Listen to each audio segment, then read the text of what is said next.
Hi, I'm Christine Somm. I work with the National Capital Planning Commission. I don't think I'll ever look at Southwest the same way again after seeing it through your eyes. It was really wonderful. And your ideas for things that you thought would make the residential part of Southwest more lively and livable, I think, are really wonderful, and I hope they come to pass.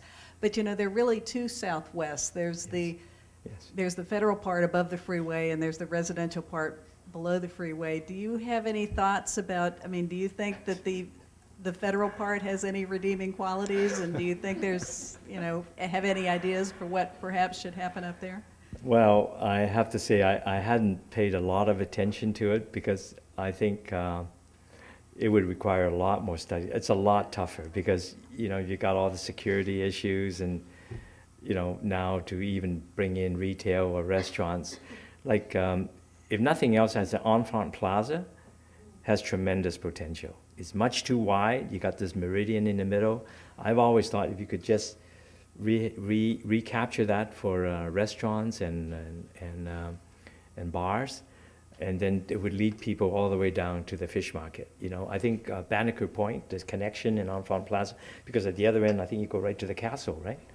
I mean, it's a very, very strong access. That's one area that I thought could be done quite easily because it's outside of the federal buildings themselves. But so many of the buildings are so robust, and how to kind of fracture them up again would require somebody, you know, with a very tough will, I think, to do that. But the other parts of the residential part, I think that's where I've been more focusing on. And yes.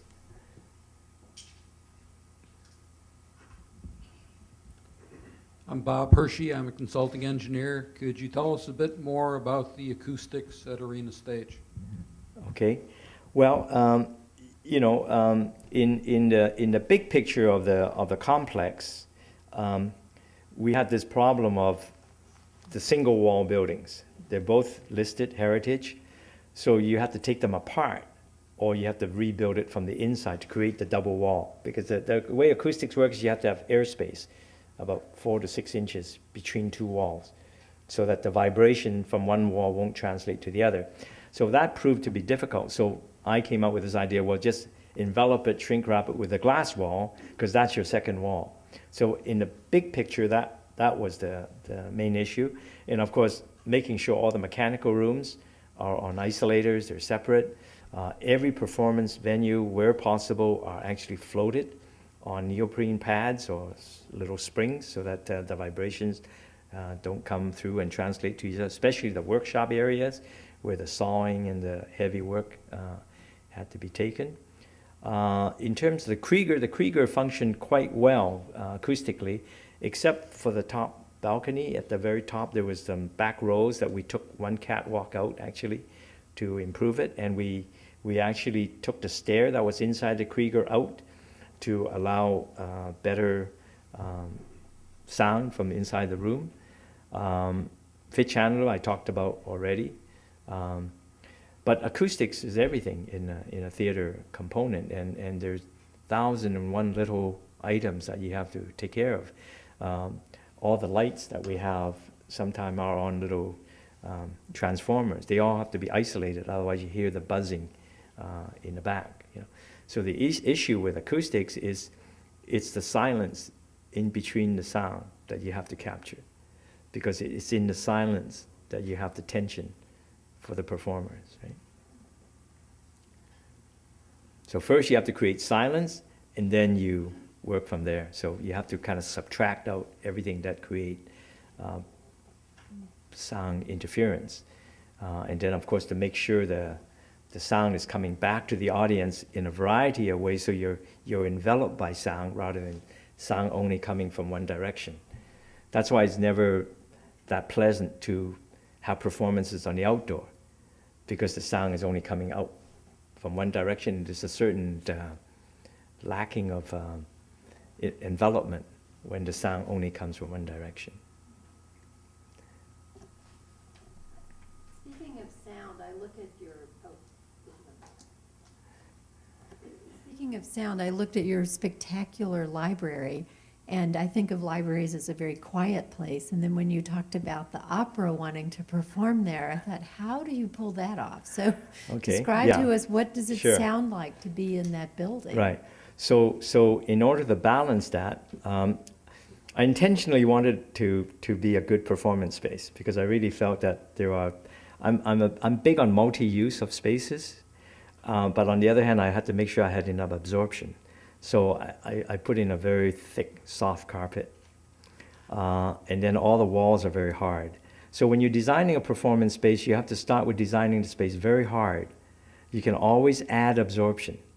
But if you have it too soft, you can't make it hard again, right? So like in this room, you see mostly hard surfaces except for the chair. And in a good performance venue, the chair is exactly the same amount of absorption as a human body. So that even with the empty chair and the full chair, it's exactly the same balance. Usually you want to keep the floor hard in a space like this. But in the library, if you wanted to kind of dampen the sound, then I had to have a very soft floor, but then I had a very hard ceiling. That building was built at a very low cost. It was, I think $450 a square foot or $400 a square foot. It's a quite minimal budget. So there weren't any fancy finishes to it, except I used a lot of wood for the furniture to where people touch, because I'm very big on kind of sensual experience. When you're near something, that's when the designer shakes hand with the user. So handrails, washrooms, elevators, tables, chairs, I pay a lot of attention to.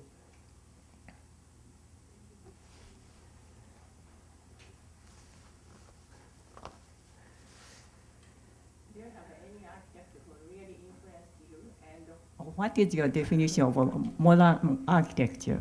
Well, I think maybe the most architect currently alive that influenced me the most is Zumthor, Swiss architect. I think he does some wonderful, wonderful buildings that are, I like crafted buildings. I think architects basically have to design buildings that are well crafted, but then you can't get it so crafted that they become too fussy. You have to have a balance between the big field of space and the intimacy of the space, and I think Zumthor does a very good job with that. Obviously, Fumio Komaki, who's one of the mentors for me that I work for, he crafts buildings very beautifully, But it's also the sense of light, how you bring light into a building, to me is very, very important, because you can only see when you have light, and the way you modulate light and not to have glare, and to have comfortable surroundings. That I think people have enough problems in their life without the architects giving them more problems. So I'm very proud that most of my spaces are they're very soothing. You come in, there's certain excitement about it, like the library. There's certain lightness about it, but on the other hand, they don't kind of overload you with kind of look how smart I am. They're kind of very calm spaces. Yes.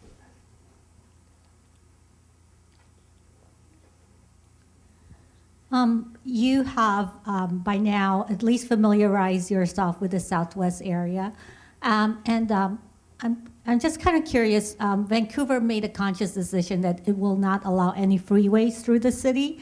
And as a resident of Vancouver and as an architect and urban designer, do you think DC can do without the freeways? Oh, definitely. I mean, the tragedy of the city is cut off into 4 quadrants, right? And I think, the day will come when you will bury your freeway or get rid of it, because there's a famous recent story in Seoul, Korea.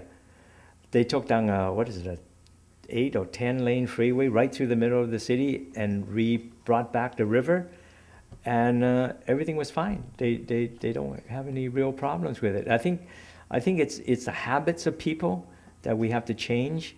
Vancouver, like during the Olympics, we cut out all the cars into the downtown.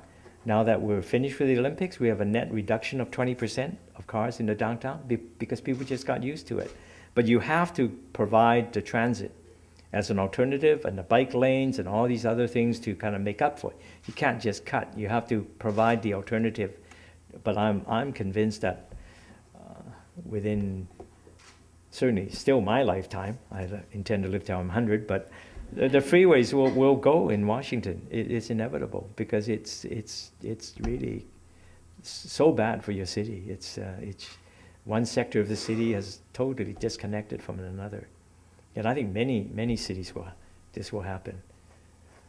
Just because of the whole what's happening with the oil and everything else, yeah? It's just not affordable anymore. And you're losing so much real estate that can be put into productive use.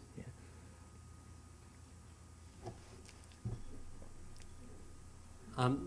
You've worked in a lot of cities, and I'm curious, probably none of those cities had as much classical and neoclassical architecture as Washington. I'm curious if you found more resistance to modernism in this city than others, and if so, how did you manage to overcome it? Well, I personally didn't have any resistance with Arena Stage. I mean, we just sailed through all the approvals unanimous. There wasn't any time any individual, whatever jurisdiction, stood up against what we were doing. I think what happens in Washington is a self-imposed good mannerism that's overdone. Everybody's afraid of being embarrassed, you know. And so the architects kind of have become very conservative. But I don't think that should happen if, you know, I don't understand it, quite frankly, because I think a lot of, it's been an office city for so long, and you just build an office and somebody else will rent it, so you didn't have to be that good. And, you know, I mean, because, you know, there's such a demand, it's a government town, and, but, you know, you have a few very good office buildings. That's not to say you don't have any, but I think there was a period where they just, you know, things just became too easy, and nobody tried very hard. Yeah.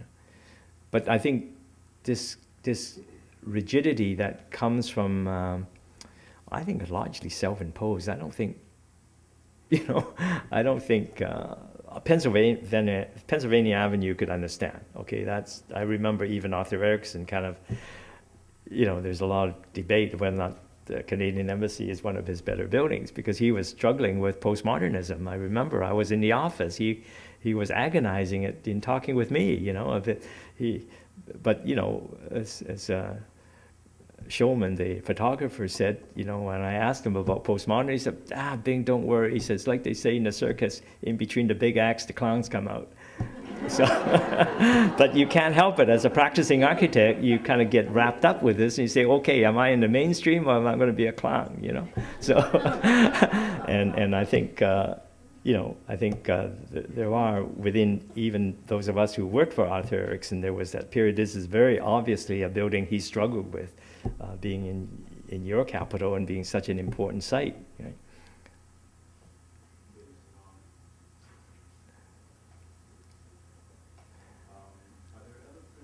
Of Vancouverism that was factored into the building of the Arena Stage?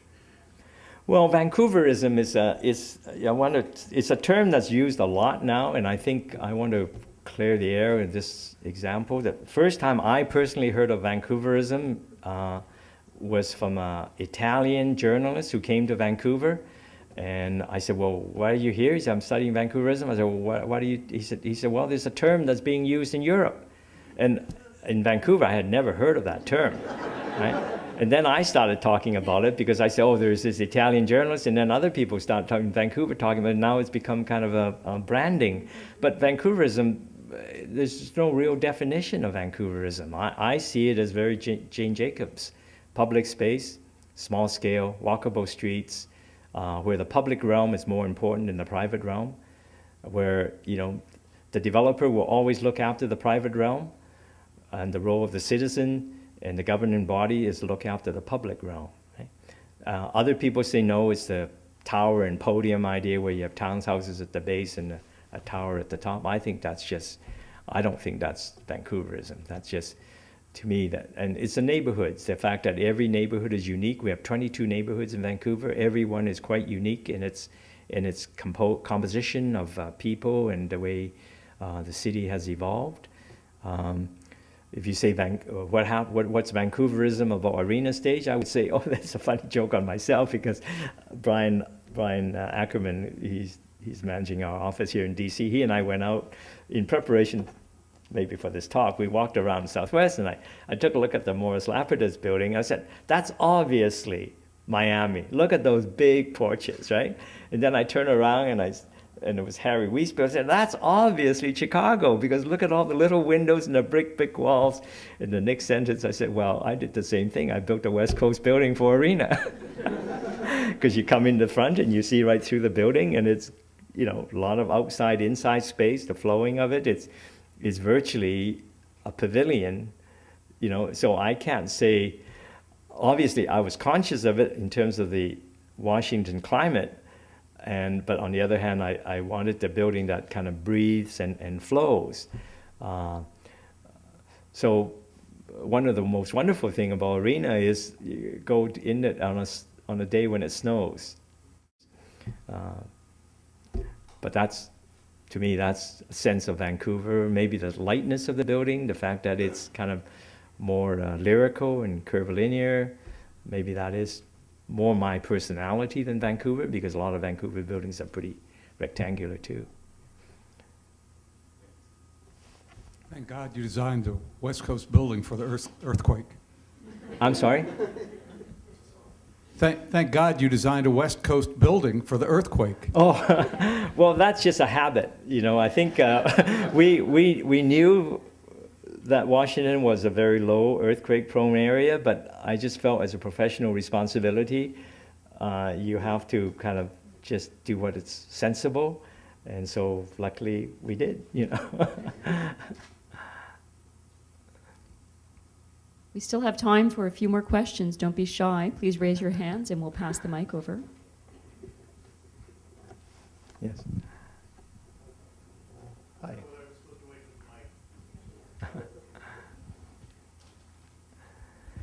Hi. I think your design for Randall School is wonderful. I'm concerned about how it's going to connect with the rest of the city. It's not near a metro stop. There's no circulator. Do you have any, or do you Yes. and the Rebels have plans for that? I'm very worried. That's why I show all those diagrams about what we're going to do with the surrounding blocks. Because I think Randall School and Capitol Skyline Hotel on its own won't be able to handle the transformation if we don't deal with the other 6 or 8 blocks and all the dead-end streets. But I have to find a planning authority that will get excited about it. And I've been talking to Tommy Wells, you know, and he said, okay, let's walk to Southwest together. But I think it has to be a very strong magnet, what we do at Randall School and the Capitol Skyline. But on its own, yes, it's still 5 to 8 minutes from the nearest transit stops, and walking through those areas off hours are still intimidating for some people. And so, you know, we have to really consciously try to solve those issues, because the job is only half done. Then even after you solve that, you still got all the Buzzards Point, which, you know, it requires a lot of thinking still. So, but you can only chew at it a little bit at a time. But I agree with you. I think these surrounding blocks in that area have to be looked at very carefully and brought along at the same time.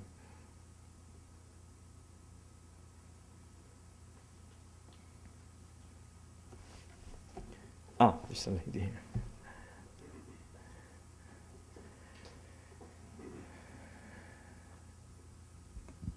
If you are familiar with Apple's store in Georgetown, what kind of processes they had to go through?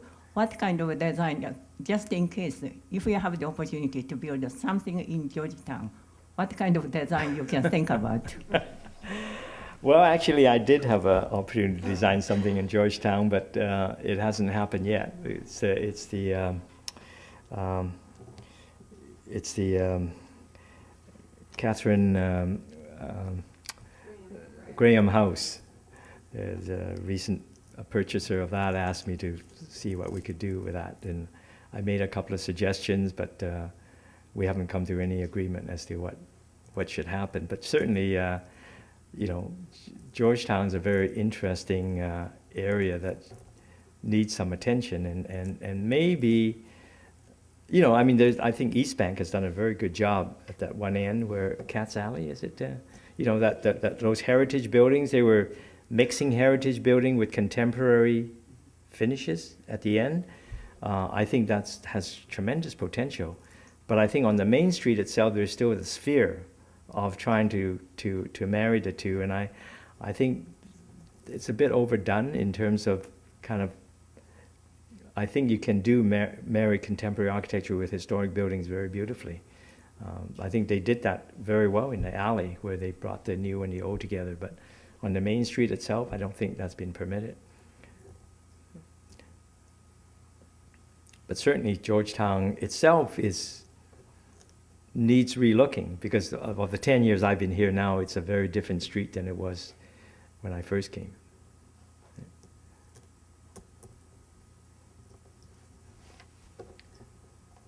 This gentleman in the middle. Okay.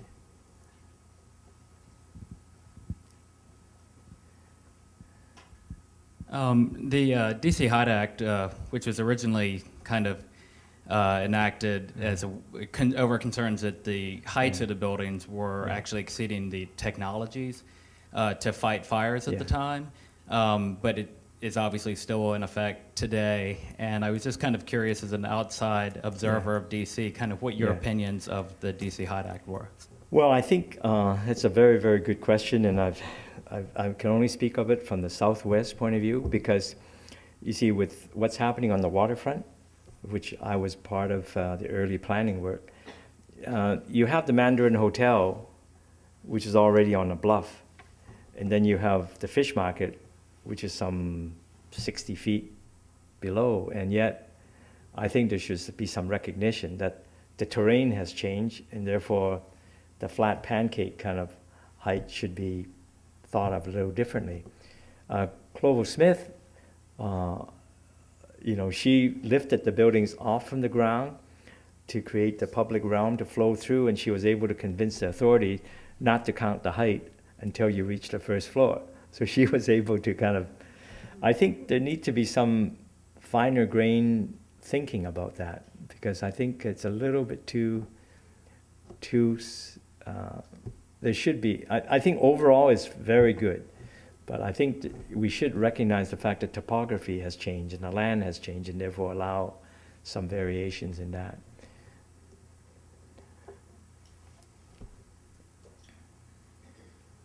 So we hear a lot about what's good with Vancouver, but I was wondering if you can candidly talk about also what's wrong and what you would choose to fix if you had the power to. Well, certainly, Vancouver has become, I call it Barbie doll, right? In the sense that it's really, the problem with Vancouver is that we're not paying enough attention to the economic base of the city. It's basically surviving on immigration, real estate, and drugs. More than nearly 70% of the marijuana consumption in the United States come from British Columbia, because we're in rainforest country and we can grow a lot of marijuana and ship it out, and so it's a problem because the economic base of the city is we're a city with small businesses and medium-sized businesses, but the old big business like the timber and the fishing and the mining, that's all rapidly no longer as prevalent as it was. And we replaced it with, the internet, computer games. We replaced it with the film industry, but not enough attention within our own leaders. We touted ourselves as want to be the greenest city in the world, right? But we don't think about the intersection between green and culture and economy. And I think all three are actually all quite interconnected. You can't talk about green without talking about culture and economy. For example, we put this university on top of a shopping center at the time when LEED wasn't, expected then. It turns out the university was supposed to be in an outlying area that we moved into this area close to the transit stop. So now 80% of the students go to the university by transit. Well, that's doing more than all the platinum points you can get with LEEDs. If that LEED building was built way out, sure, it's platinum in LEED, but all the kids are driving you know. So sometimes we forget, you know, that it is a holistic, interrelated systems way of thinking that we have to develop, and we can't look at buildings in isolation. We have to look at neighborhood and regions and subsections of the city and see the interrelationship between economy, culture, and environment, you know. So I think the conversation has been too still one-sided about the environment and sustainability. You know. Ladies and gentlemen, we have time for one last question, if anybody wants to be that lucky last person.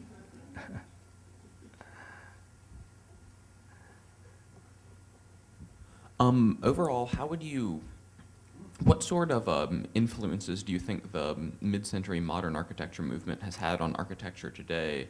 I guess, given a couple things, given both the wide variety of projects that mid-century modernism was applied to and the varying results that they've had, but also some of the ideas that were published in, as you said, Death and Life of Great American Cities and the kind of revelations they've brought forth. Mm-hmm.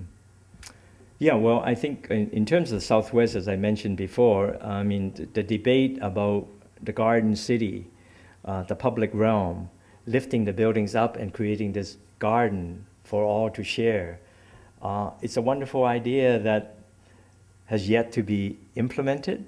It was implemented in isolation again. And so within these courtyards, these communities have a wonderful experience, but it's very private to those people. So that was tried at many scales. I think the whole issue in modernism about the machine age and celebration of technology for its own sake has now been seen to be an issue, but on the other hand, we now have it on a much more minor scale with, you know, the gadgets, right? The whatever new computer or smartphone you can have, they just become substitutes for that. And so I have to say I'm very encouraged with what's happening in New York with Wall Street, you know, because now there is beginning of a counter voice that I think we need to search back as to what is it that we're really trying to do, because I think everything has become short term, and the governance structure, whether or not it's in government or even in private industry, you know, I have a 4-year or 5-year term as a chief executive or as a leader.